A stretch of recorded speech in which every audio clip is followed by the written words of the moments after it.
Yes, Kenya. Tamu sana, yes, tamu sana. Earlier today, NCIC termed the slogan HATUPANGWINGI as a hate speech.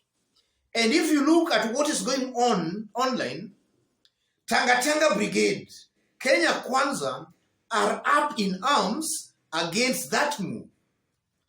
And then funnily enough, or rather interestingly enough, yesterday, Professor Mutahi Ngunyi made a very interesting tweet about that slogan, HATUPANGWINGI. Let's have a look at the tweet.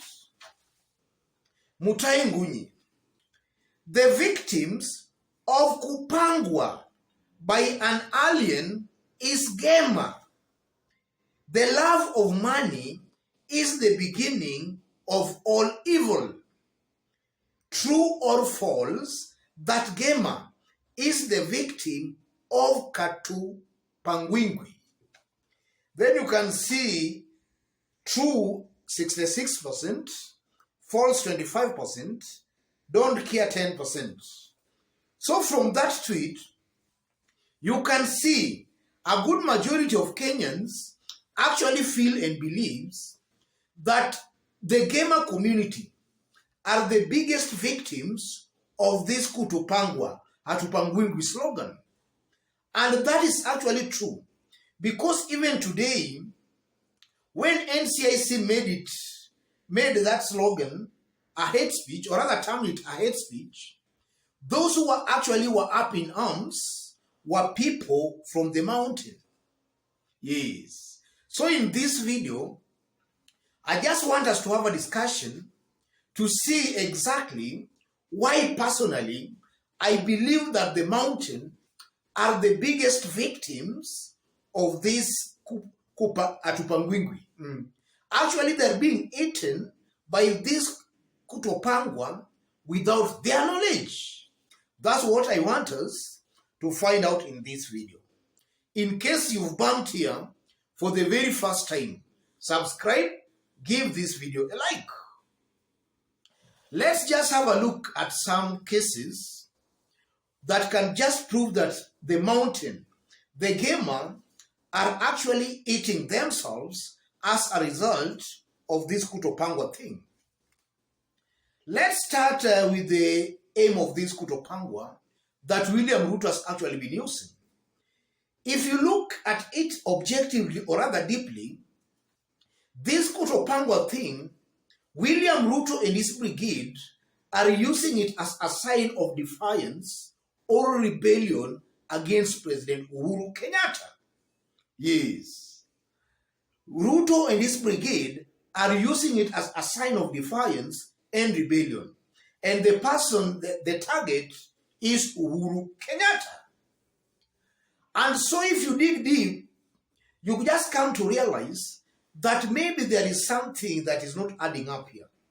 Because the same Uhuru Kenyatta, actually in 2007, it's believed that it's Uhuru Kenyatta who saved these people, allegedly from the hands of William Ruto. And that is something in the public domain. And now you can see that now the mountain is being forced into some kind of a defiance against this leader who actually saved them.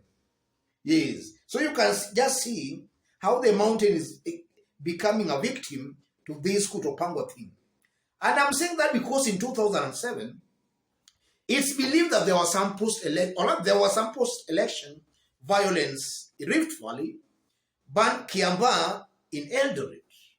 And it's believed that a good majority of the Kikuyu nation were affected as a result of that. And fingers are being pointed towards William Ruto. And that's why William Ruto was taken to the Hague-based court in the Netherlands.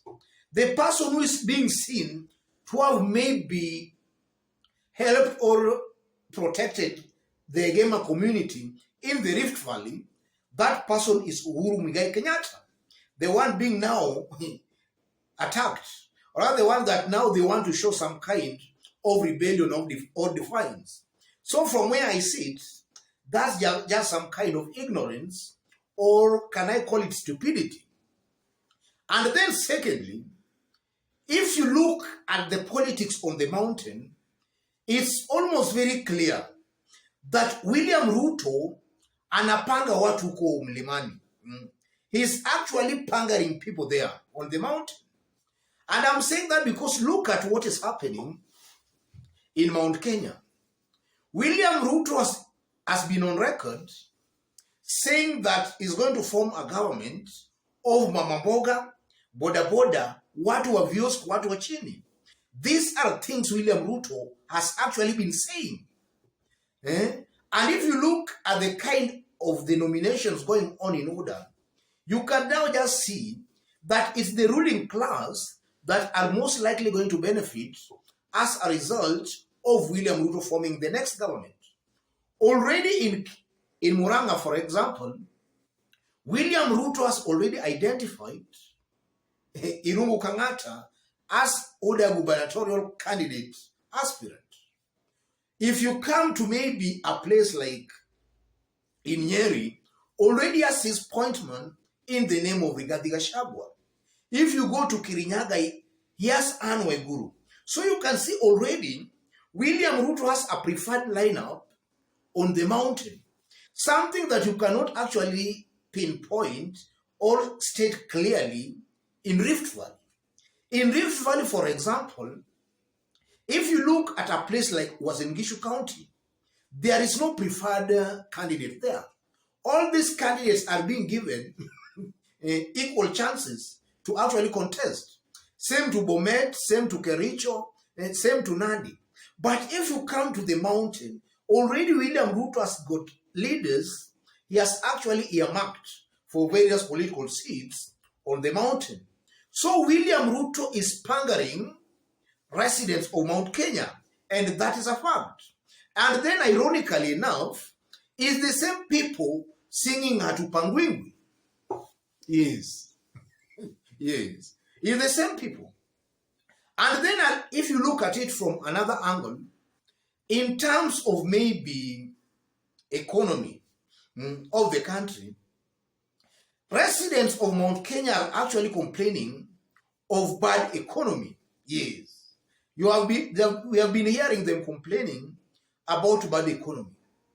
But again, if you look at it objectively, the single most politician who is believed to have actually led to that bad economic situation we are in, you will see fingers being pointed towards William Ruto. And when I talk about William Ruto, I'm talking about corruption. Because I always maintain here that a research was done, and this is also in public domain. A research was done in 2018. This is something I always repeat. And Kenyans were asked a simple question: who do you think is the most corrupt Kenyan alive? Ruto was ranked as the most corrupt Kenyan alive, followed closely by Anne Waiguru. And from where I sit, ladies and gentlemen, if an election was to be done today, a good majority of those complaining of bad economy, most likely they will vote for Ruto, and they will also vote for Anne Waiguru, not knowing that it's corruption that is causing all this bad economic situation we have in Kenya, even if we leave other factors. Because the money that was meant to build roads, the money that was meant for hospitals and for medicine, that money through corruption disappears into men's pockets. And the Auditor Generals, in his annual reports some times back, stated that about a third of the budget, of the annual budget, disappears to corruption. Right? Just yesterday, Ukur Yatan announced a budget of 3.03 trillion. According to the Auditor General's report, out of that 3.03 trillion, about 1 trillion will disappear in men's pockets as a result of corruption. And in the eyes of a majority of Kenyans, William Ruto is seen as the most corrupt Kenyan alive. So from where I sit, residents of Mount Kenya are actually killing themselves without actually knowing. And this whole thing of HATUPANGWINGI is just a misconceived notion to make them rebel against their son, Uhuru Muigai Kenyatta. And upon rebelling against their son, they'll come to realize that actually they made a very big mistake. Yes. Otherwise, ladies and gentlemen, let me stop it there for today. In case you've bumped here for the very first time, and so far you have not yet subscribed, kindly subscribe, give this video a like. Thank you, God bless you, God bless Kenya.